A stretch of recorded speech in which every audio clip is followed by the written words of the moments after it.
There are 5 principles to be more like Adonis. Principle number 1, and most important, is discipline. Discipline is the skill of doing the hard work, especially when you don't feel like it. We can forget about the other principles. There's no point. We can forget about the entire piece of advice that you've heard from the main channel, from everywhere else. If you don't have discipline, there's no point. If you have a low level in the discipline skill, you have to live life like a normal man who is only pushed towards the things that he is motivated for. The things that he feels like doing. That wouldn't be too bad 200 years ago, 500 years ago. But in the modern day, the things that we feel like doing, the cravings that we get, the physical cravings that we get, the thoughts that we get, the things that we feel like doing have been hooked by scientists and nutritionists. So we can't rely on our feelings anymore. Discipline is about overcoming your feelings and doing the right thing, knowing that it's that piece of work that we have to do, whether or not we feel like it.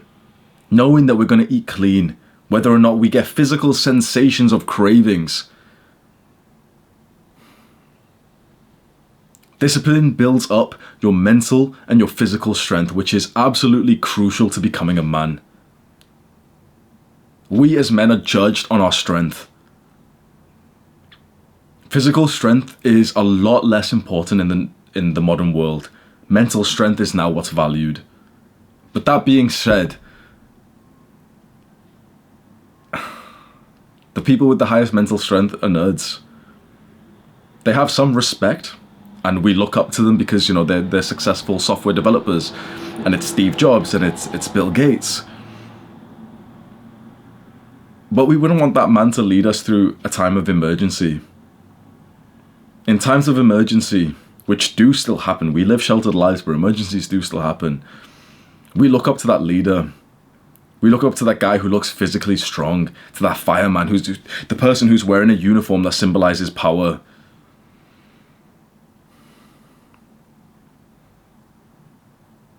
%90 of CEOs are over 6 foot. I believe every single US president is over 6 foot. Why? Because size symbolizes power and competence. We can't really change our height, but we can change the size of our bodies. We can appear bigger. The gym is absolutely crucial, no matter what workout you do, but it is crucial to build the body of that of a man. Not only will you get the respect from other men and you'll get the attraction from women, but you'll also build up that mental strength that it takes to be consistent in something that actually is tough. The second principle to become more like Adonis is humility. Humility is having a student mindset. It's understanding that you don't really know that much. It's knowing what you don't know. It's knowing that you don't know a lot of things. It seems kind of obvious, but the majority of people, probably including you, don't have that much humility. Because it almost seems like a negative word that we don't want to admit. Humility sounds like humiliated. We don't want to be humiliated. But humility is a beautiful thing. Humility is the killer of pride and ego. Pride and ego blind us of our weak spots. It is fantastic to acknowledge and to celebrate our victories, to feel grateful for our victories. But too many men get the ball rolling. They start seeing some progress and now they're blinded. And I've been in that position before, especially in the gym. 1-2 years into lifting and I think I'm massive and I stop working so hard. Humility constantly reminds you that you aren't that great just yet, and that's important. It keeps you striving for more, understanding that yes, we are the student and there's people, hundreds of people, thousands of people who know more than us. So we can put on the student cap and learn from them. Humility is absolutely vital in self-improvement, but in general for our growth. We picture Adonis as the ultimate man, but he still has to be he still has to have humility. He has to be humble at that point. Otherwise, he'll be arrogant. He'll be egotistical. We don't want a leader like that. Because a leader who is arrogant, a leader who is egotistical, is blind to what we, the people, need him to see. You must have humility. And this is a hard skill to cultivate. This is a very, very hard skill because it hurts. Every time that you induce humility, it hurts. It suddenly puts you in an anxious feeling where you realize, wait, I'm not as high up as I originally thought I was. But that's a feeling. And the first principle we just discussed was discipline. We have to ignore those whimsical feelings. Most men have to stop here. Most men don't have any level of humbleness and humility. They can't admit it. Because this takes confidence, even though it's somewhat like admitting your weaknesses and it almost feels like a bad thing. Think about the level of confidence it takes to hold your hand up and say, I don't know that. I don't know what that means. That's a powerful statement. I don't know. Because the average man will nod his head and pretend that he knows because he can't risk being outed in the social status. He doesn't want to be risked by other people thinking that he doesn't know something. Humility causes you to constantly ask questions and to stay curious and to stay learning. That's how you continuously grow. The third principle of being more like Adonis is presence. And presence is a very, very beautiful thing. Presence is priceless. Presence is like mindfulness. It's built through meditation. Presence is your ability to bring back a wandering mind. This is incredibly important for all aspects of life. Tim Ferriss is an author, a very successful author and entrepreneur. And he said that mindfulness, which is the same as presence, is a meta skill that improves 100% of the rest of your life. Anything that you think of will be benefited by presence. There's not many things like that. Presence is your ability to speak to your loved ones without your mind just wandering and thinking about some bullshit. It's your ability to stay focused on your work instead of worrying about the past or the future. Presence destroys anxiety and depression. It makes you better in everything you do, especially in relationships. And relationships are one of the most important parts of life. When you speak to someone who has a good level of presence, you'll know because you feel so connected to them that the amount of eye contact that they're giving you, you don't want those type of conversations to end. And when you improve your presence, other people are thinking the same thing about you. Long-term meditation. Meditate every day at the same time for the rest of your life. Whether it's 30 seconds, it's 1 minute, it's 10 minutes, it's an hour. Get into that consistent practice. For me personally, I wake up, I do my morning routine and I meditate.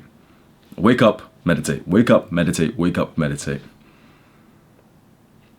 It's a fundamental part to being alive. The issue is that most of the habits that we do in the modern day sap our presence. It's one of the most important skills, and we actively do things that reduce it in our lives. Social media, video games, Netflix, YouTube. I can guarantee that the young men who watch my main channel, solely my main channel, and not this one because it's unedited in its long form, have a very reduced level of presence compared to you. Humans have less of an attention span than ever. It's that ability to stay focused and relentless. All of the guys at the top of any industry, athletes, musicians, businessmen, they have huge levels of presence. Presence allows you to get into a flow state, and a flow state is where we are truly happy and fulfilled. It's where you have no thoughts and you are just so utterly focused on the task at hand. It's what athletes call being in the zone, and you want to experience that every single day for the rest of your life if possible. That would be a good life. Most people experience being in the zone or being in a flow state once in a blue moon, and they're so depressed in the intervals between the flow states. The more you meditate, the more present you become. The fourth principle of being more like Adonis is gratitude. Gratitude is kind of like the scientific version of happiness. I recently made a video on this channel where I ranted about gratitude instead of happiness, because happiness is too whimsical, it's too wishy-washy. None of us even understand what happiness truly is. Every single one of us has a different subjective opinion of what makes us happy. Gratitude is something that is completely objective. It's just looking at something in a positive view. Even, especially negative things, bad things. I was abused as a child. I was traumatized. I was beaten, I was screamed at, I was threatened. I was made to feel unsafe most days of my entire childhood and my teenage years. And I'm grateful for all of that. I'm grateful for experiencing child abuse. Why? Because I wouldn't be here if I didn't experience that. I wouldn't be the guy that you're watching on screen. I wouldn't be the same person. I would be yet another consumer. I'm grateful for all of the suffering that I went through, and I'm pretty sure you would be too. As long as you grew afterwards, because suffering causes growth. As long as you view it in a positive way. It's like that concept of breakup gains. After you break up with a girl, she breaks up with you, and you make the best gains of your life because you're so focused in the gym. Suffering causes growth only if you are grateful.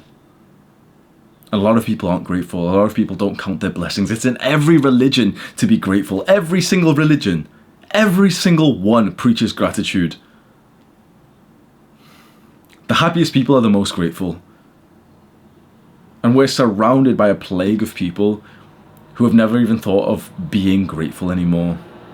We're surrounded by a group of people who are ungrateful for what they have in life because it's not enough, because they're stuck in that pursuit, that materialistic, capitalistic pursuit of more. So they're not grateful. They're constantly striving for more. And so they're unhappy, they're unfulfilled. You have to be grateful of where you are right now if you wish to move up. Because making progress in the grand scheme of things, it's kind of quick and it's kind of powerful, but day to day you need patience. And it's the person who is impatient, who is ungrateful for where he is at right now, that actually doesn't change.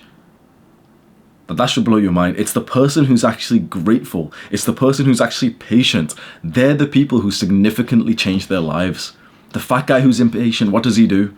He goes on stupid diets. He does stupid training with his personal trainer. He does those like HIIT workouts, and then he never loses the weight because he wanted to lose 17 pounds in 2 days. But the guy who's patient and he wants to lose a pound a week, he loses it. He doesn't have the big motivational quote that, I'm going to the gym 7 hours a day and I'm eating 3 calories a day, but he loses the weight. You have to be grateful for where you are right now, even if you're not at the end goal, especially if you're not at that end goal. I don't even think there is an end goal. And the fifth principle of being more like Adonis is leadership. If you've cultivated the 4 principles so far, the 4 values, discipline, I had to look down at my list then, discipline, humility, presence, gratitude. Now it's time to teach it to other people. You have to take the responsibility of others to further your own growth, but also that of your community. If this sounds like wishy-washy and you're thinking, wait, responsibility for other people, I don't care about other people, you're not at that level. So at that point, this is no offense to you, focus on yourself, focus on your own discipline, your own humility, your own growth, presence, gratitude. But there will be a time when you feel almost sedimentary with these other principles and with a lot of self-improvements. That's your call to action to start becoming a leader and to get more men onto this. Get more men to be like Adonis. Because this is bigger than me. This is bigger than YouTube. We're reshaping the future of manhood. I can't do it by myself.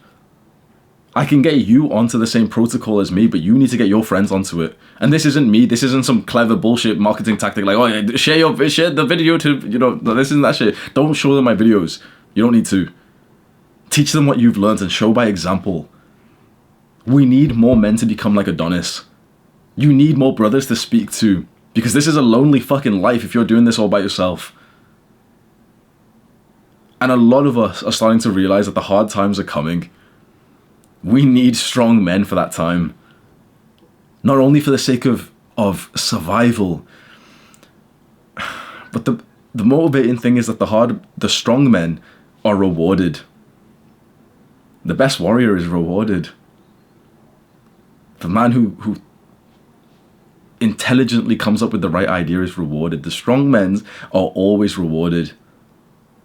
The weak men of today will sink deeper and deeper into the virtual reality. But the men who become stronger and become leaders in their own communities, in their own households, will be rewarded. I made a short video on this channel just a couple of videos ago, and I asked you that, am I doing a good job? And what is the direction that we should take this influence? The video is titled, I'm literally influencing millions of men. We have a very, very interesting opportunity here. We're quite significantly changing the lives of a lot of men. Which direction do we want them to go into? And I think the only one answer that we can truly all agree is make men more like Adonis. And it's kind of obvious. These are the 5 principles to make a man more like Adonis. Discipline, humility, presence, gratitude, and leadership. If you feel like I've missed anything out, and if you feel like there's a crucial value or characteristic of Adonis, comment below or get in touch with me. I think this is more important than we realize. I mentioned previously that the darkest times of our lives are coming. That the sexual marketplace is so imbalanced that people don't realize that is quite literally a catastrophic event waiting to happen. This is a 10 out of 10 problem that is invisible to most people. We experience it and we feel it, but we don't, it's kind of awkward to talk about this, sex and dating. It's the biggest problem of our time. And we need to rebalance it somehow. I think one of the goals that we can strive toward is fatherhood. Even if you don't want to be a father, cultivating the right characteristics of fatherhood, of the ultimate man who looks after his people, who's so capable and so responsible that he's already filled his cup tenfold. I'll make a separate video about what I'm about to say, but it's so clear to me now that to fix men, it starts with men. Women have become more and more masculine because men have gotten weaker and more feminine. If we all became more masculine, women would automatically become more feminine, because what happens to a woman when she's around a masculine guy that she respects? What happens to a woman when she's around the Chad? She ultimately becomes feminine. And once we do have that masculine and feminine polarity, the beautiful relationships start again, and people actually want to stay together. And when people stay together, they raise their children in a 2-parent household. Those children grow up nice and healthy. Not to mention that we're also practicing mental health. So those children who now grow up in a 2-parent household that hasn't split up, that hasn't been divorced, are actually being raised in a mentally healthy, present, grateful, loving relationship or family.